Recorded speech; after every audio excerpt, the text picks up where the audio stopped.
This is the final portion of the Growth Track course, Grace 4, Home Plate, Run to Home, Leadership class. This is the final installment, part 6, as we continue to delve into this question, are you giving back?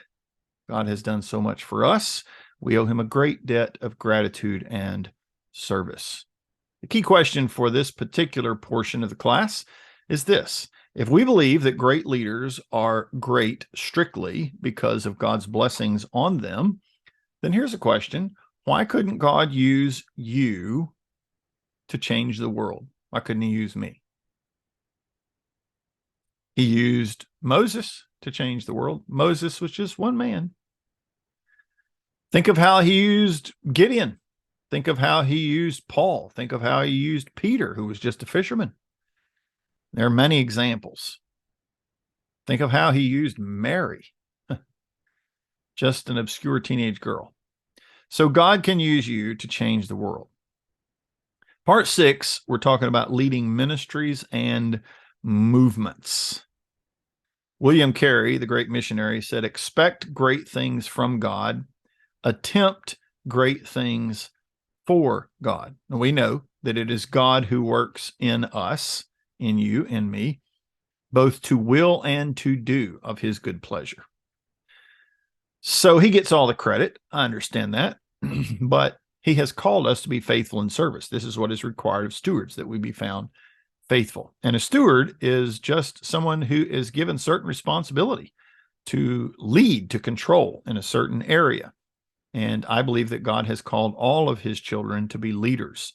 We are kings and priests, according to the book of Revelation. And there's no such thing as a king or a queen, if you're a lady.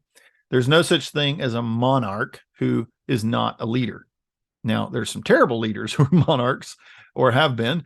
But if you're a monarch, if you're a king, if you're a queen, then you're a leader. And you're going to be answering to God for what it is that you do with the opportunities that he has given. So let's talk about leading ministries and movements. First of all, realize that your impact might be seen during your lifetime, but perhaps not. So this is a very broad vision of what God can do through your life and mine. There are artists who died poor and virtually unknown. And yet after their death, their art was discovered, their genius was discovered, and their impact has been colossal, is probably a good word for it.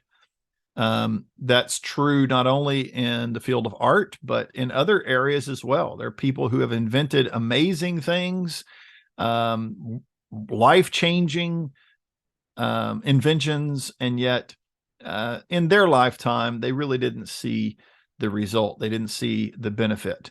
So first of all, as you're dreaming big, expecting great things from God and attempting great things for God, be willing to realize, you know what, my impact might be after my death. My impact may only be known in eternity, but I want to be used of God in great and mighty ways. So that's first off. You and I don't get to lay out plans for God. We don't get to write out our plan sheet and then hand it to God, asking him to sign it. I mean, you can try that if you like. But what's better, of course, is for us to sign a blank sheet of paper and hand it to God and say, you put down what you want to on this, and then empower me to live it out. But it means we've got to be humble and we've got to be submissive to God's plan and his purpose. So we may not see in this life, the least in this life are greatest in the kingdom, the Bible says. We got to be faithful in a little, believing that God will make us ruler over much in his own time and in his own way. He will make our impact significant as he chooses to do so. And he is God, we are not. So we have to trust him in that. But we have to believe that God can do great things, even through the least among us. And I should be able to look in the mirror and say, I am one of the least, if not the least. Paul the apostle said, I'm the chief of sinners. So if he could say that, then surely we should be able to look in the mirror and say, I don't have much to offer here. All I got is 5 loaves and 2 fish. But if you can use this to feed 5,000, then by all means, you've got me. Here am I, send me. So realize that your impact might be seen in your lifetime, but perhaps not. Secondly, be willing to add one by one as God leads. You may have a vision of doing some great earth shaking project. You may have some idea of touching hundreds or thousands of people, but it may be that you're Jesse, you're not David, or it may be that you're David, you're not Solomon, right? So what did Jesse have? What did Jesse do? What was the significance of Jesse? Well, I mean, I can show you the significance of Jesse now, but without David, Jesse's not significant. And without Solomon, David is much less significant, right? So be willing to add one by one as God leads, because God may lead you in such a way, inspire you, call you, use you in such a way as a leader of ministries and movements, but not directly. He may use you through your children, or he may use you through some other believer that you pour your life into, and the world is changed by that one person. So it sounds like I'm pointing in the opposite direction. I think we should have, large visions and big ideas. That's what I talked about in part 5 of this class. But even with those big ideas, we've got to be willing to do the small things. So be willing to add one by one as God leads. And while you're doing that, pray and work for multiplication ministry instead of just adding. Okay. So pray that God would use you in such a way that whatever ministry it is that you lead, that it would reproduce itself. And that if you're leading a church, that more churches would be planted out of your church, and that those churches would be church planting churches.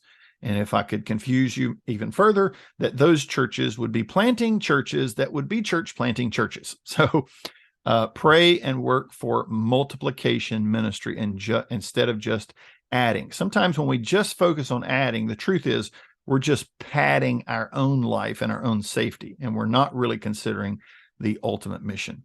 And then finally, find creative ways to compound your impact of reaching, teaching, training, and trusting.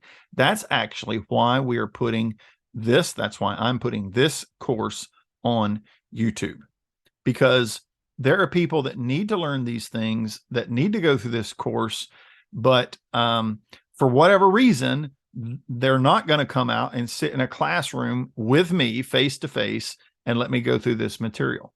But through this avenue, I can multiply myself. And so this material can be in many different places, and many different places at the same time. And so there are creative ways, especially these days, for us to multiply or compound our impact of reaching new people, teaching them all the things that we have been taught, training them to follow in the way that we're serving the Lord, and then creative ways to trust those people to do what God has called them to do. That is, to empower them to move forward into the calling that God has placed on their life. I want to be a great leader. I hope you want to be a great leader, not so that we can be admired, not so that we can have position or, power or, a bunch of possessions, to try to alliterate there. I got 3 P's. Didn't mean to do that, but not so that we can have something for ourselves, but so that the mission will be accomplished and the vision can be realized. So I hope you have enjoyed these 4 classes in this growth track course.